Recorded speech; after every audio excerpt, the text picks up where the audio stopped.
a man without a purpose is at sea. I mean, he's just drifting, and most men don't do well drifting, And I think that's part of the problem, is we don't give young men an opportunity to, be in that unknown place for a while, and then, really challenge them to find their purpose.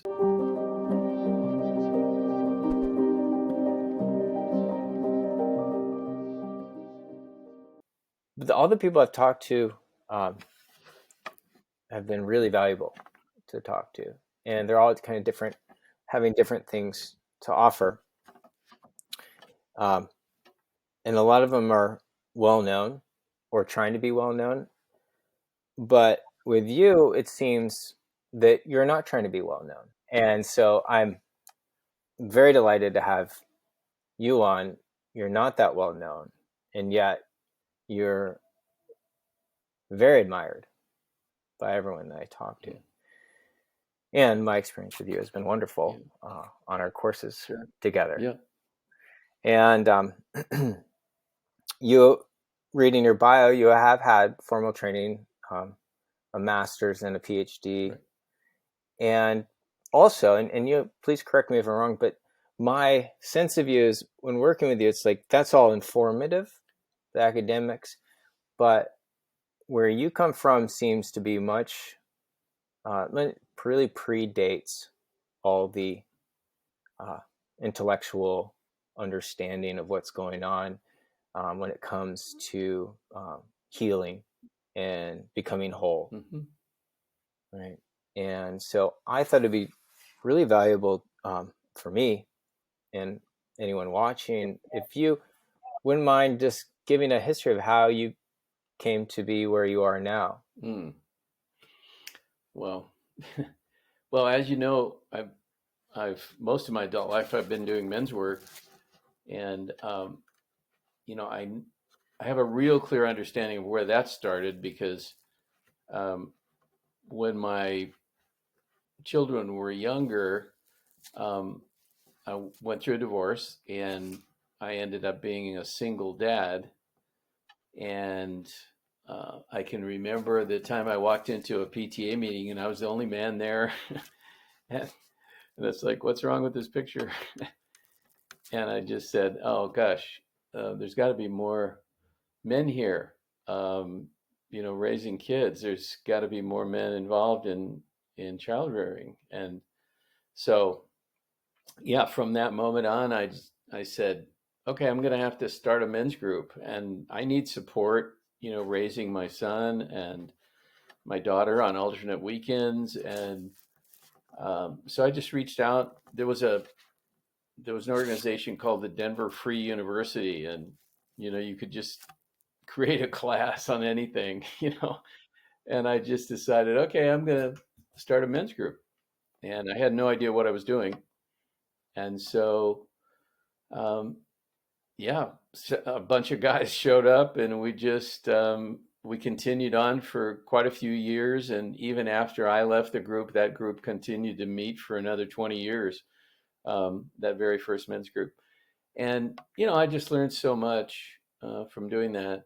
And I was always interested in alternative healing modalities. In college, I thought, oh, I'm going to be a doctor. I have some doctors in my family lineage. And, but then I realized, no, that's not the path for me. And I got interested in shamanism and, meditative practices, different psychological schools of thought. And I just, I just thought the best healing possible is to be as inclusive as possible, and to diversity just seems like the most important thing on this planet, especially for human beings, to be able to accept all the different, points of view and different belief systems. It feels like to me there's all the traditions have something to teach us. And so I've been quite eclectic in the work that I've done. And, I got interested in Jungian psychology. Um, my PhD work was mostly about rites of passage for men and boys. And I, you know, not having had a real good rite of passage into adulthood myself, I could see that that was something that's very much needed in this culture, still is. Um, and so I got very interested in ritual. I was fortunate enough to get involved with a community of people that celebrated all the Celtic holidays.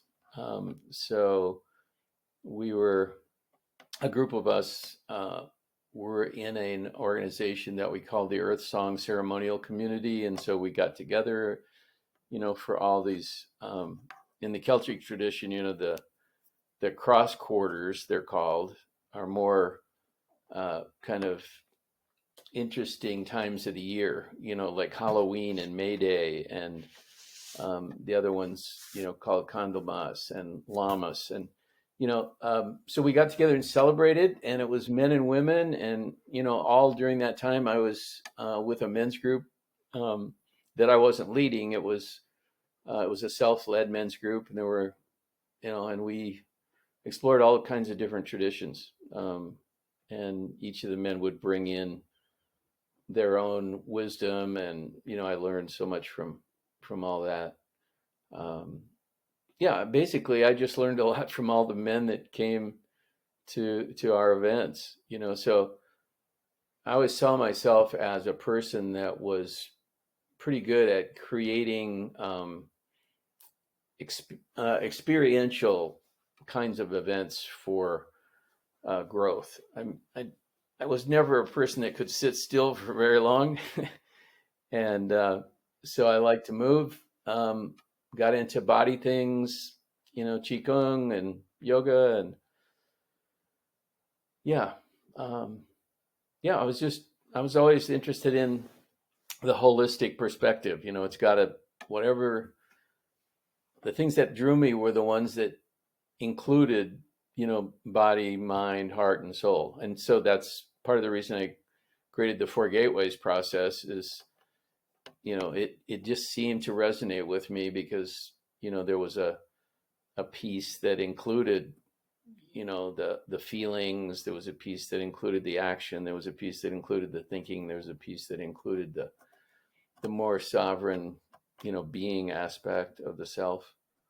um, yeah, so yeah, lots of different influences. But I guess I would say probably the biggest influences in my life, though, were my two grandparents, whom I think of. My grandmother, on the one side, just I felt like she was just an everyday saint. She was just she had a huge heart. She was extremely generous, and yeah, she just blessed me for being myself. I didn't have to do anything. I didn't have to prove anything. I didn't have to. Um, she she just blessed my being, and the same thing was true of my grandfather on the other side of the family. Yeah, he just I just felt loved and supported, and um, they both, I think, appreciated my natural curiosity, and so that went a long way in my life too. I'm still curious. I'm just like, okay, what's next? And clearly, um, what's next has to do with planetary healing, and making sure us humans get involved. Well, I mean, the planet's going to be okay by itself, but um, Whether we survive or not yeah, is a different whether story. we're going to be part of that or not is the question. So um, yeah, so it sounds like it's very similar to what you're talking about. It's like waking up. It's like we have to continue waking up to what's going on in the world, and there's a lot of denial out there. So how to break through that wall of denial. And that's kind of what I'm working with now is like how to keep waking people up. And since I'm getting a little older, I I'm also getting interested in death and dying. And some of my clients right now are um, people that are on the edge, and I'm learning a lot from them. It's like how do people do this? How do people die well? And so yeah, some of my clients right now have ALS, which is a very difficult diagnosis to deal with. And so I just appreciate going through this process with them, of having a terminal diagnosis that creates an opportunity to shift their realities completely. I mean, they have to, all their old identity just gets taken away, and they have to find some pathway into um, peace and um, satisfaction, even in spite of this disease that takes their body away from them. Yeah, I'd love to come back to the dying part and hear if you could speak to any what you have learned. Is it any of it? Yeah, I think one of my kind of personal 10 commandments is, if something's taken away, something is also given. And so I try to support the curiosity that people have about, okay, I'm losing, my body, and um, but what's expanding? What am I gaining? What's the other side of this picture? And quite often it's about love and connection, and receiving love, um, being able to take in love and connection, uh, in spite of the diagnosis. Are you familiar with The Grace in Dying by Kathleen Singh? Mm, yeah, great. Yeah, great book. So I'll have to get it. There's, the fact that, our culture is aging rapidly. Um, the demographics, of this country are pretty dramatic. Some countries are already there, like Japan. Um, yeah, the population's getting older and older, um, in certain places on this planet. Um, and how do we deal with that? Um, How do we deal with that? So there's lots of more material on death and dying, and people are much more curious about it. I mean, because I'm in that generation where, friends are getting Alzheimer's, and people are, getting um, terminal diagnoses. And, so it's, yeah, I mean, yeah, I'm just experiencing death around me a lot more than I did, when I was younger, obviously. But you don't have to go very far to see death is all around us. Uh, yeah, it's in the news every day, and yeah, and we're not good at feeling the grief of that. I think that's another big missing piece, in the waking up process is being able to feel. We've gotten to be kind of numb to the whole thing. We hear about things in Ukraine or Sudan or whatever, or in our own inner city neighborhoods, or you know, and not even inner city anymore. It's like anybody. Um, yeah, and we have to learn how to grieve together, and we're not good at it. One of the things that you mentioned was rites of passage on your website in your bio. It was male rites of passage in contemporary Yep. culture. And it sounds like, the grieving, I'll stumble around with this a little bit, but yeah, we need to learn how to grieve. It seems that it seems like both of the, like, not having rites of passage and not knowing how to grieve seem to be both kind of symptoms of the contemporary Yep. culture. I'd love to hear more about how you came to, I guess, what inspired you, what informed you that um, to go in that direction. Yeah, I think it was obvious to me just reflecting on my own childhood. The rites of passage weren't.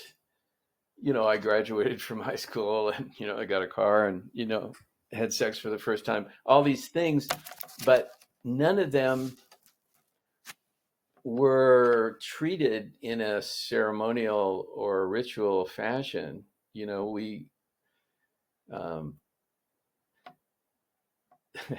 I, it's sometimes I think I looked around at the world, when I was raising my son, at an early age. I looked around the world and I just thought one of the biggest problems is what, how to deal with this intense energy that young men have, and they don't know. I mean, some of them funnel it through sports or things like that. Um, but we lost that connection. I mean, it is an ancient thing that, it's probably, as far as I could determine in the study that I did, every culture had rites of passage for both men and women. That was just part of the deal. And without it, um, we get into this extended adolescence. And so, I mean, I looked around the world and I thought, well, gosh, a lot of these men are acting like adult children. They're not, no elder has ever come to them and said, that's not okay, what you're doing there. Um, and so, we still see it everywhere. We see grown men acting like children. Um, and it's like, how do we? So the kinds of processes that I created were ones where men could reclaim rites of passage. They could reclaim passages that happened in their life. And my wife did this too. She called it reclaiming women's initiations. Um, and yeah, we both realized, there's a way to do this in adulthood. Um, you can't go back to your childhood, but you can make sacred those things that did happen to you. Um, and right now, a lot of these rites of passage are out in the real world, they're brutal. I mean, having somebody come into a school and shoot up a bunch of children, um, that kind of trauma is a rite of passage, but it's not held in a sacred manner. It's like, how can we?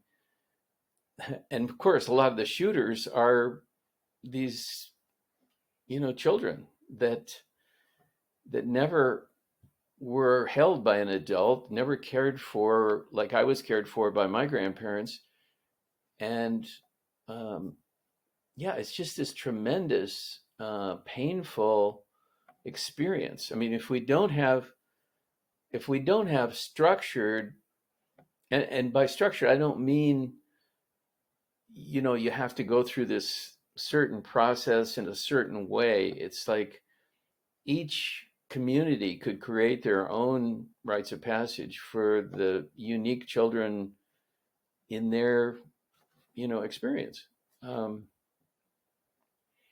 and some of the most core wounds that we get are um, being abused or whatever by um, a caregiver, or a parent, or a neighbor or something like that. I mean, so many so many people that are out there doing damage and hurting other people are people that have been abused. I mean, it's you just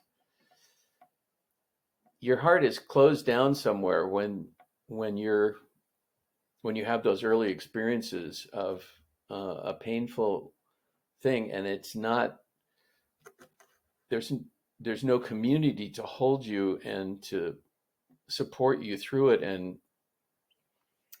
guide you. I think probably, I don't know if you remember this from the course, but uh, we live in a pretty much warrior culture with a lot of thinking thrown in, and um, even the feelings and the love connections that we have, um, they're also very um, they're more like entertainment instead of being held in this kind of sacred way. And so it's like, so how do we do this? How do we own those parts of ourselves and have them be blessed and honored and appreciated, um, instead of just be this random thing that traumatized you? um, because yeah, yeah. So it's like if we can't do the rites of passage in a conscious and loving and sacred manner, then the human spirit, will find a way to make that happen, but in a way that's much more painful. Um, yeah, if we can't ritualize, then um, we have to make it out there in the world someplace, and so that's what we're doing. I think a lot of what we see out there in the world, especially in terms of the painful shadows that are arising, are really giving us an opportunity to see things that were there all the time. um, but they have to be held, um, in a way, and we need the elders, that to step up and say, okay, we can we can do something here. We can come together and we can grieve together, because that's what we need. That's how to get to the other side, is being able to experience that grief together. Um, yeah, I can remember something about Gandhi, I think, said, how to heal this split between the Hindus and the Muslims in India and Pakistan is like, we have to raise each other's children. We have to, be able to see and grieve the dead on both sides. Um, we have to be able to go to the graveyard of our enemies and grieve with them too, you know. Um, and that takes a big person to do that. It's um, most of us would rather hide out in our anger and our separation, because that keeps us safe with our own little group, you know. So it's hard to extend ourselves to people that we have projected our dark side onto. Yeah. And yeah. So Yeah, it, it seems that in modernity, contemporary living, we've really lost any tradition of that. It's quite individualistic, yeah. uh, which is great, but Yeah. we're also isolated. Yeah. So, Oh, for sure. and that seems, Yeah. Individualism is probably, I mean, it's such a, I mean, when you see someone getting so uh, into themselves, I mean, narcissism, then they have no room for compassion for other people. Uh, and that's a chronic symptom of our culture. It's like we've taken individualism to the point of, you know, becoming extremely toxic. Um, yeah. And yeah, there's a book on it. Let's see, I'm trying to remember. Dispelling Wetico or Wetico, it's called. It's basically seeing toxic narcissism as a core wounding of the society. Um, and a lot of native cultures, they don't elevate individualism like we do. Um, and the cultures that I look at around the world that are healthier are the ones that hold this kind of collective perspective, and they don't elevate the individual. And of course, that's that's what USA is all about. It's like, can I be a star on the internet, and can I be the best athlete out there, and you know, yeah, can I create a huge mess and get publicity for it? Yeah, it's just another level of sadness to me. Yeah, Right. It's the American dream that ends up being the American nightmare, because even if you do make it to the top and then you're yeah, miserable, yeah, you're isolated. yep, Um, Going back to rites of yep. passage, what is the value? What is the purpose of a rite of passage? I think it's to, ultimately it's to help a person come into their own particular unique soul path. I mean, the traditional rite of passage sequence is you you have an impulse to get deeper into yourself, or the people around you say, okay, it's time for you to pass from one stage to another, and and so you cross a threshold, uh, and then you go into what's called the liminal space, the kind of the I don't know space. And it feels like to me we're in a cultural liminal space right now. A lot of things are up for grabs. There's a lot of tipping points out there in the world, lots of unknowns, lots of polarizing. And during this time that we're in this liminal space, those people that are more awake are looking at what is their soul calling for, what is their particular path in life. And I think when rites of passage are done well, um, and of course it happens throughout life, it's not just a rite of passage from childhood to adulthood. There's passages within childhood, there's passages within young adulthood, there's passages within adulthood, and there's clearly passages that I'm experiencing a lot in eldership. So each level of our life, there are passages. I mean, I feel like I'm going through one right now of, semi-retirement and figuring out like what is my next, step. And so I'll have to go through this period right now in my life where I'm not sure exactly what the next step is. And, I'm just kind of exploring and using the processes that I know to find out okay, what's my next gig? What's my next calling? You know, um, so being in that liminal stage, regardless of what age the person is when they're going through a rite of passage, they have an opportunity to just go into that I don't know place.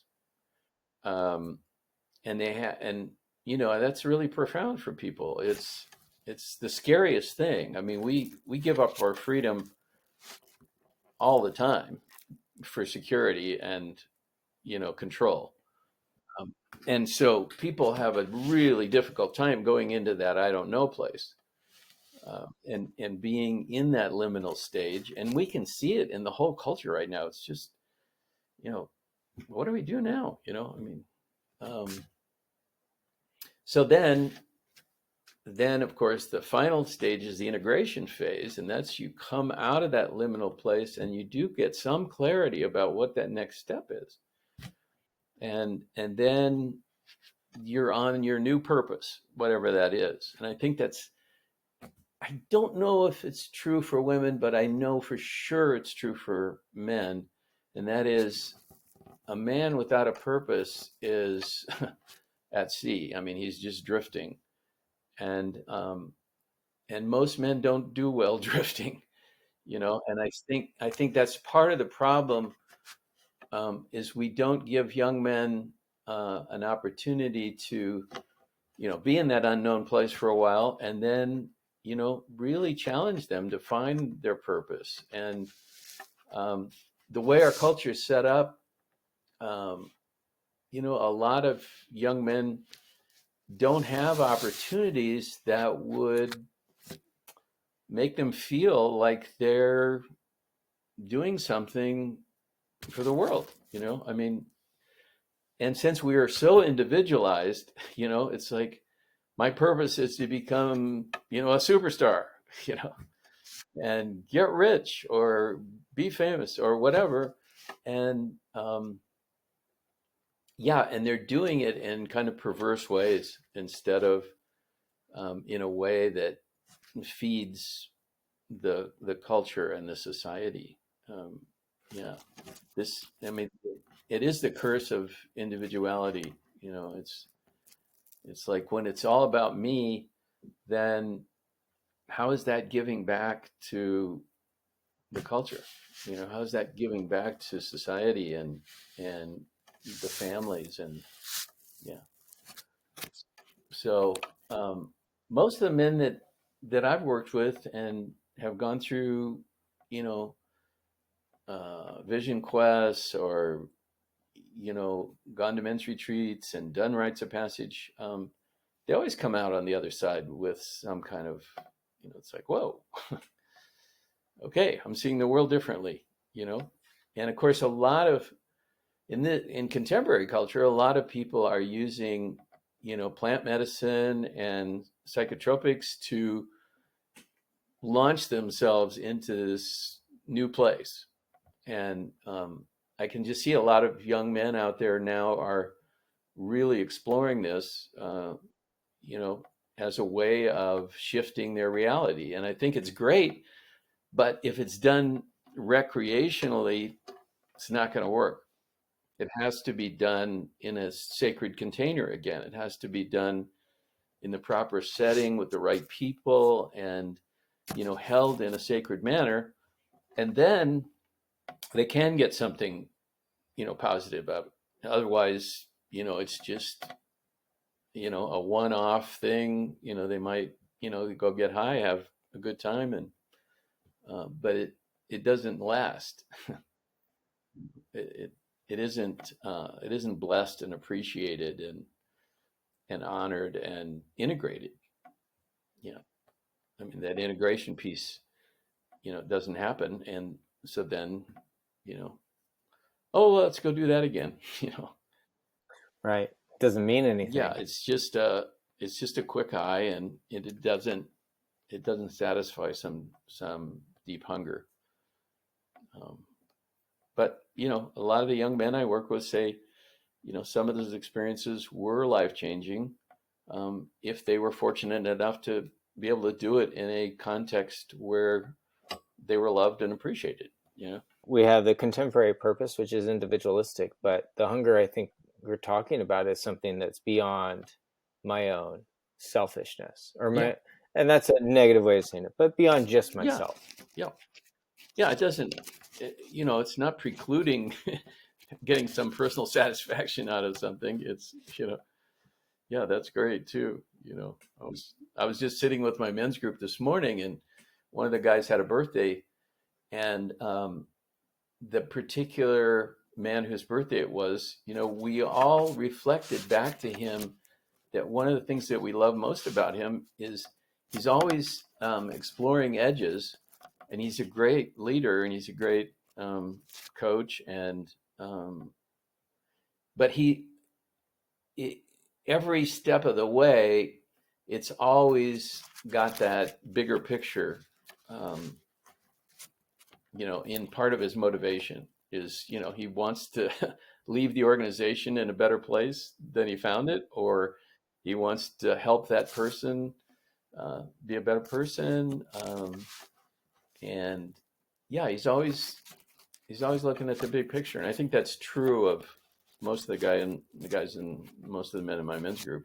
Is they do. I mean, they have their individual successes, but they're always looking at, how does this impact the greater community? So I wanted to ask you about this has come up a few times in the kind of the history of the culture, and you're a little bit ahead of me in so you got to see earlier on. But when I look back at history, it's like generally we look at in the 40s and 50s, there was more of that service. It was patriotism, Yeah, right? I mean, the Greatest yeah, Generation, and those guys were just showed up. yeah, It was unbelievable to see. They just volunteered, harm's way, 25% chance of survival. They sure. knew where they were headed, and there was no second guessing. And the war ends. My narration: the war ends, and things get real comfy for the United States. And then we have the 60s. Yeah. And it seems to be from there, there was like a dawning of a more, and there's a lot of great things about the 60s that, and think, I enjoyed it. I enjoyed the 60s. yeah, yeah. And oh my God, yeah, that great, leap forward in waking up, Yeah, right? And spirituality. yeah. Not that it didn't take its weird turns here and there, Sure. but in general, the trunk of it was Hmm. a wonderful step forward for the culture. Dark side of it seems to me that there was kind of this more of the selfish, narcissistic drive, and then so that's most like the baby boomer generation, and then that has, I would say, only been exasperated in my generation and after. Hmm. Um, and I was just curious if you had any thoughts on that. It's how we've gotten from there that was at least about God and country, and now it's totally individualistic, Yeah, and it's starting to break down on itself. yeah, yeah. I think, if you look at that big arc, um, it's the 60s kind of broke open, um, you know, the whole drug scene, um, and actually Vietnam was a big part of that, because a lot of the the men who went to Vietnam, experienced um, drugs for the first time, and and so there was again, it was this giant wounding process that happened, because Vietnam was clearly a failure in terms of uh, this righteousness of the American empire, and and in some ways we've been trying, in my judgment, we've been trying to cover for that, continue, to prove we're the best, in spite of the fact that we lost. um, and the grieving, and of course, a lot of my friends were veterans. I didn't go because I had kids, but a lot of my friends that went, were it was a huge rite of passage. Like it was another rite of passage for a lot of those men, um, but it wasn't honored or appreciated. I mean, and so a lot of the men's work that we did, um, especially in the '90s, late '80s and '90s, was appreciating a lot of those veterans that never got the blessing and support, and never got to grieve um, all that pain. Um, yeah, it was. it's enormous, the amount of grief there that we didn't, we just kind of like went on, you know, pretending that, the American dream was, going to save the world. And it, of course, it's bullshit. The American dream doesn't work for Americans, and it doesn't work to export it to other places around the planet. Um, and so we're still trying to prove that. Um, and I think a lot of young people, realize the phoniness of that. It's just, um, and I think, a lot of the Gen X people out there are, seeing, that their lives aren't going to be like those previous generations, and they're going to have to live differently. And your generation is part of the next group that's going to be coming into power, and you're going to have to do some things differently. I mean, there was a lot of uh, I think in my generation there was that patriotism, but it also got uh, stuck in what it was like to be a white American male in this culture, and still trying to prove that that's the best thing. I mean, that this white masculine is the best. And of course we all know this. You and I know it's bullshit, but there's a lot of men in my generation that are really painfully stuck there. Uh, um, and we see that every day. I mean, this country's being run by a bunch of old white men that are stuck in this old story. And so we've got to see we've got to start imagining what this new story is like. If we can't figure that out, I mean, if we can't imagine a better story, then we're going to be stuck in the old one. And yeah, and right now we're still stuck in the old story because a bunch of old white men are running the show. And yeah, it's sad. I mean, it's another level of grief. It's like, yeah, it's time, you know, for a change, and it's going to happen. It's going to happen. There's so many tipping points out there. Uh, it's just, I made a list of all the tipping points that I saw, um, and I stopped counting it at about 65 tipping points. There's just so many things that are right on the edge, and um, and it's like, how can we make this rite of passage? How can we make this shift to this next level in a way that just doesn't crash everything? Yeah. How can we bring more love and more connection and more integration, of the enormous, diversity that's available to us, and appreciate the diversity. That's exciting. It's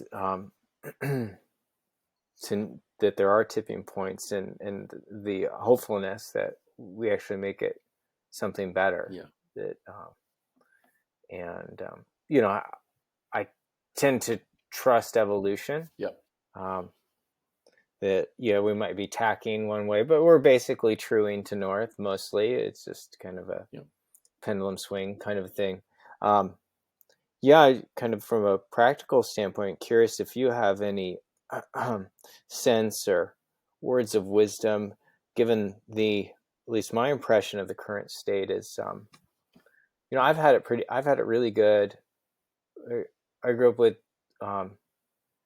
good good father and some good mentors. It was most of my mentoring, most of that wisdom comes from the healthy contemporary of doing well, being responsible.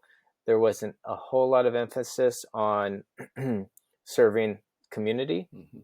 or even orienting to community. Yeah. And so I'm doing okay, but I don't feel very connected with the community. And then my judgment is that I'm better off than most. And so what I see now is a lot of people who are at best kind of doing their own thing, but not really taking part and not that hopeful.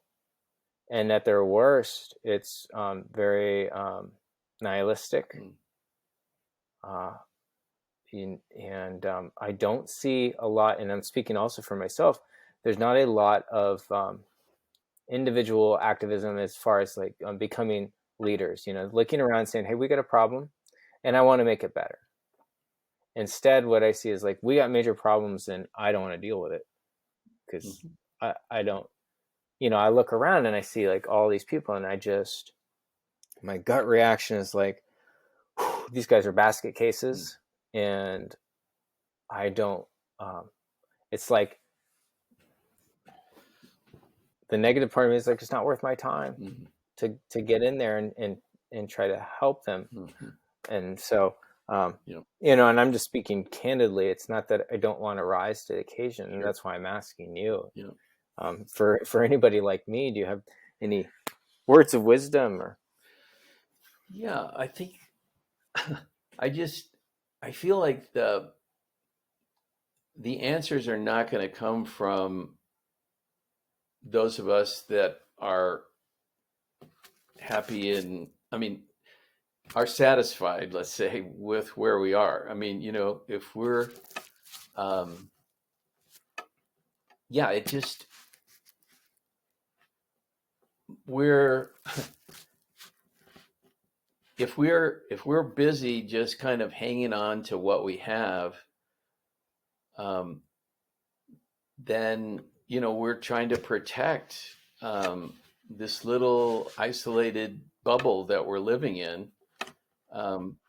And the folks out there in the world that are, going to bring this new energy are the ones that actually are, quote, oppressed, or, they're motivated to change something. I mean, let's face it, the vast number of people on this planet are not doing well. And some of them are. I mean, it's like, when you see young people marching and, standing up for injustice, against injustice and things like that, that's great. But that comes from people who have the problem, that a lot of us old white people created, and so the answers are going to come from, I hate to even use the underclasses, I mean, it's a terrible word, but it's people that aren't privileged. Um, People that are not privileged are the ones that are going to come and create a better world. I mean, it's like, if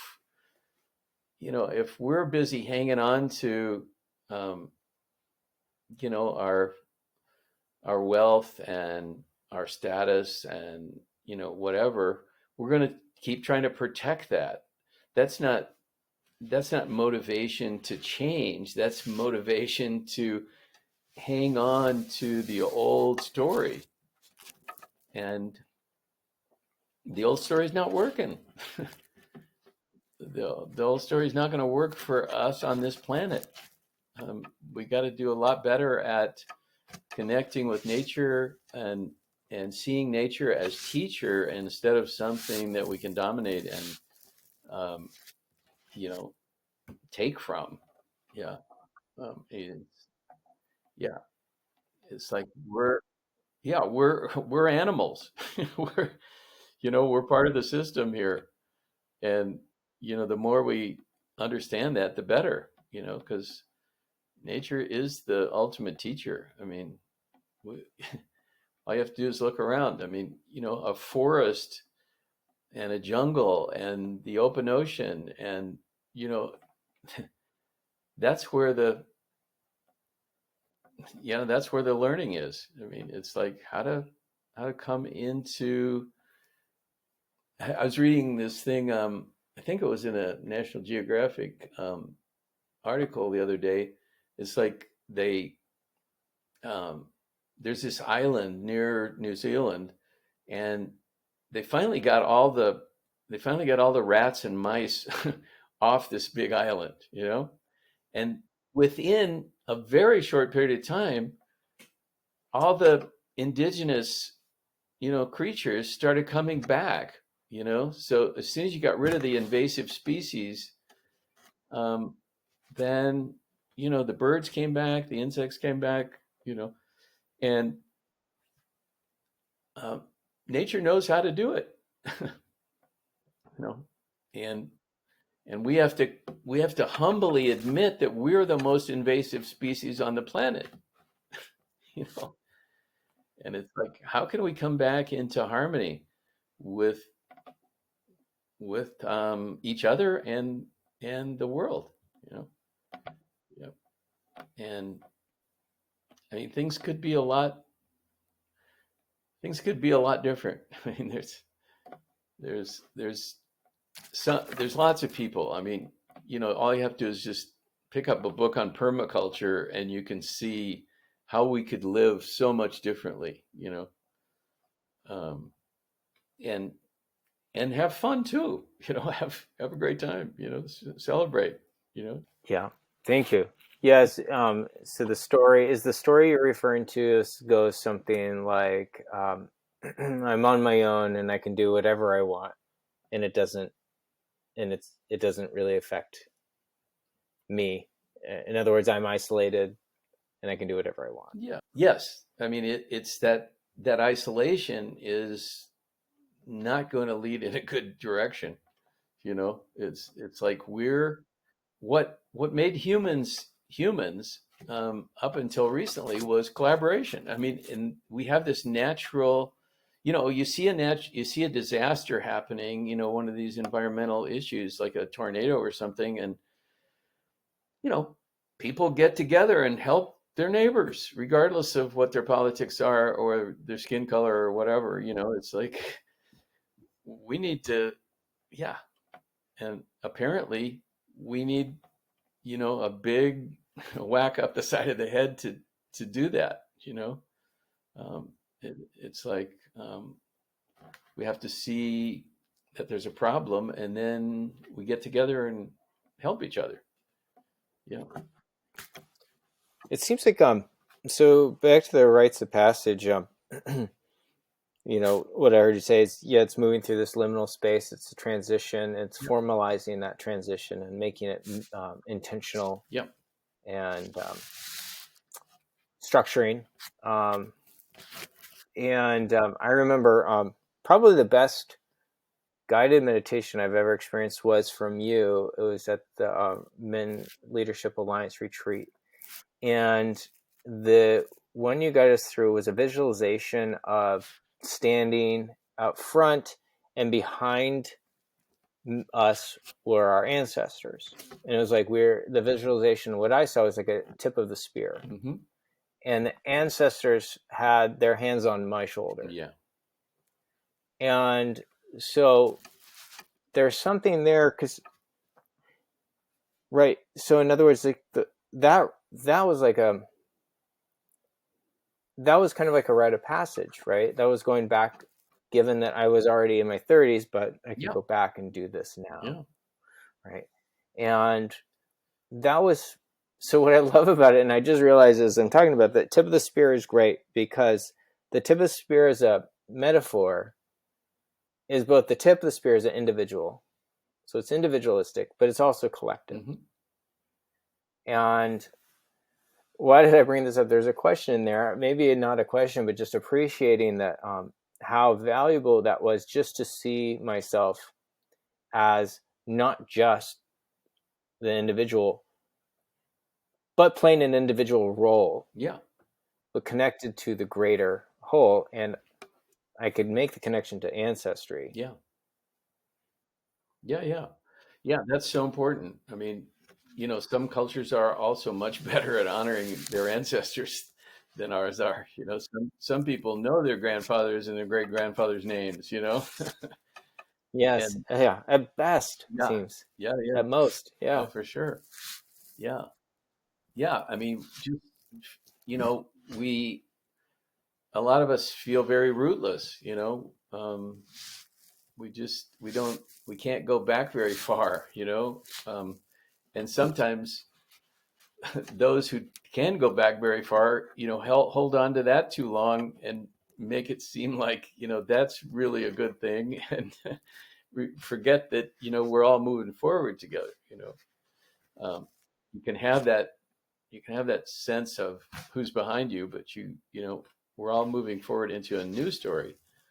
Very helpful. Yeah, there's been a high percentage of the interviews I've had have all pointed in this general direction of a, a retrieval of some of the old ways, and specifically around the collective, around the relationship is a great word for it, with self and other, or self and earth, Right. or environment. Mm-hmm. And one of my very dear friends, he's shaman in the Lakota tradition, although he wouldn't call himself a shaman. Right. I imagine that's would be antithetical to being a shaman, Yeah, would be to have a exactly. title. Yeah. So anyway, the Lakota tradition, right? Lakota has the same Mitakuye. So all my relations, um, and that is a goes beyond just the family. It means all relations, as in the existential sense, or metaphysical sense. I'm not sure if I'm using those words right, but in the grandest sense, all my relations is everything. Mm-hmm. And so it's an reorienting to we'll just say the other, or the environment. Right. And excited to see that, and not just from a moralistic point of view, but also from my my own well-being. Yeah. It's like, right, you in your bio, you talk about gardening as an inspiration Mm-hmm. for you. And so tree is a really great metaphor for, when I'm disconnected from the roots. It's just, it doesn't go well for that branch, Right. when it's disconnected. That's right. Yeah.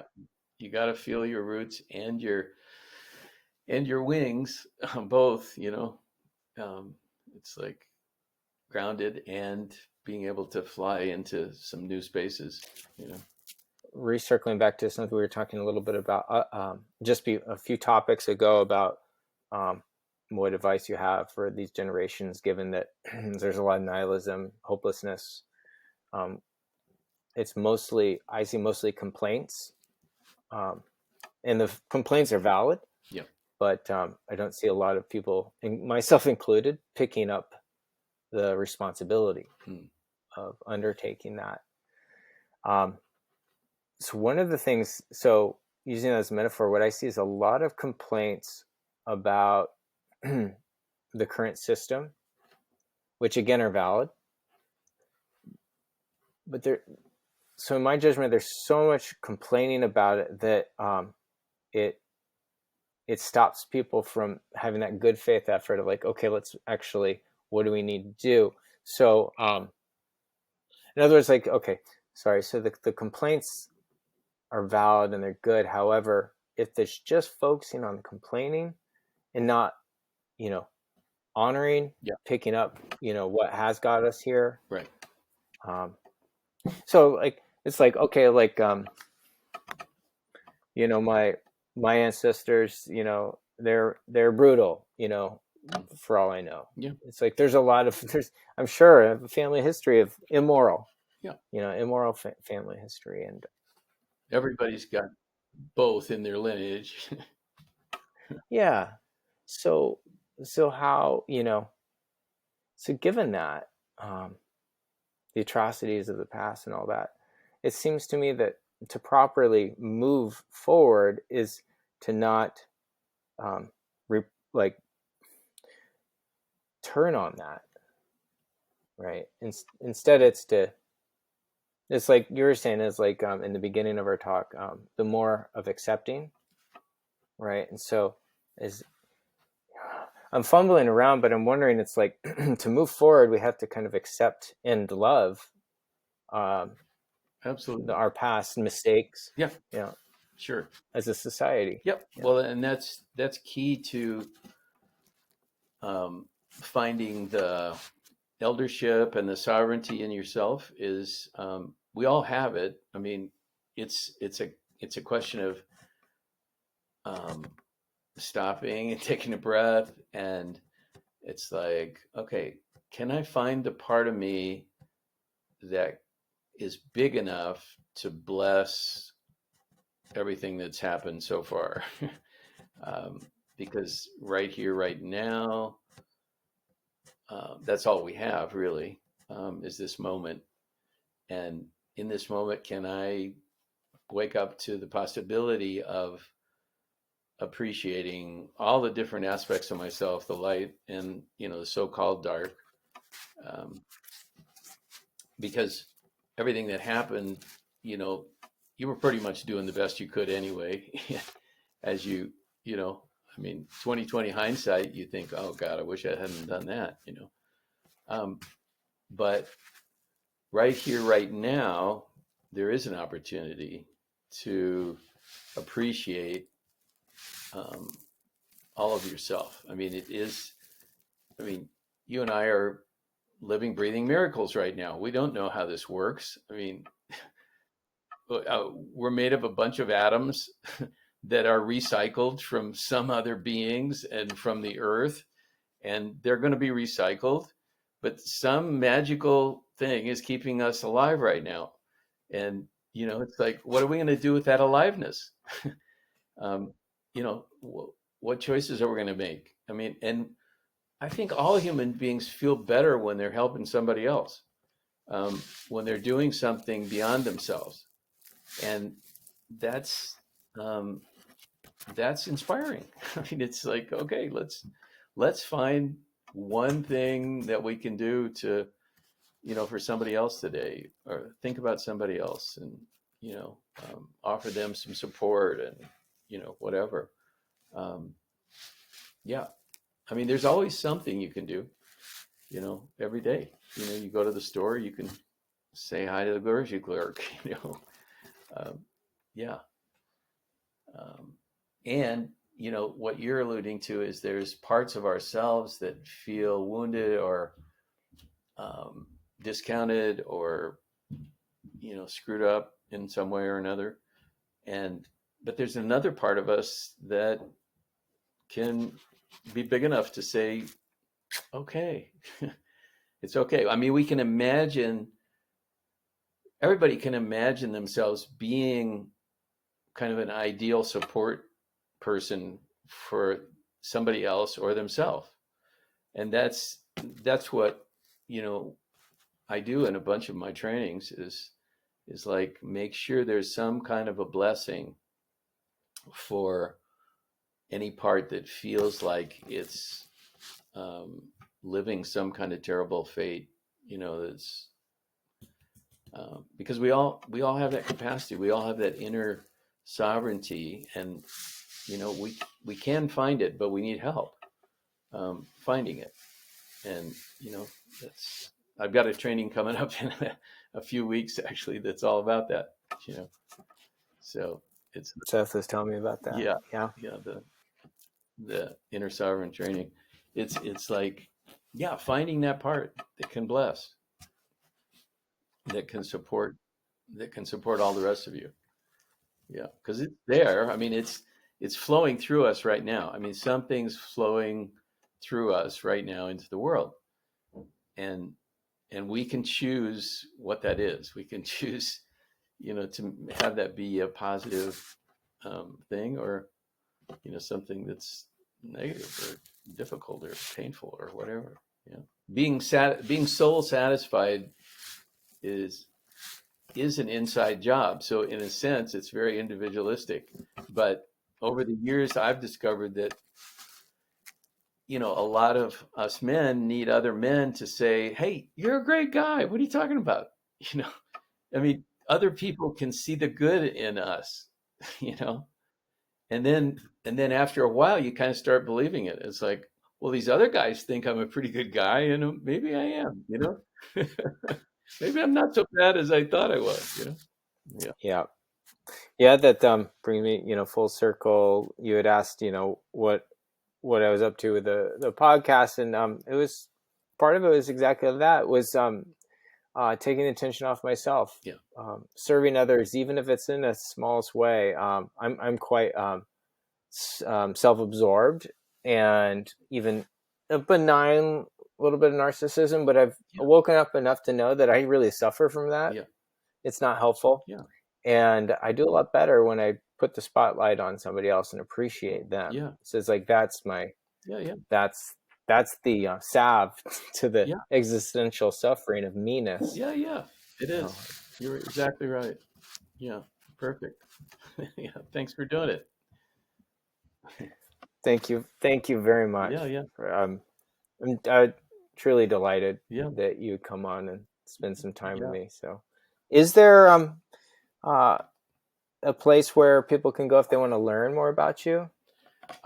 Just right now, it's still the website, livingartsfoundation.com.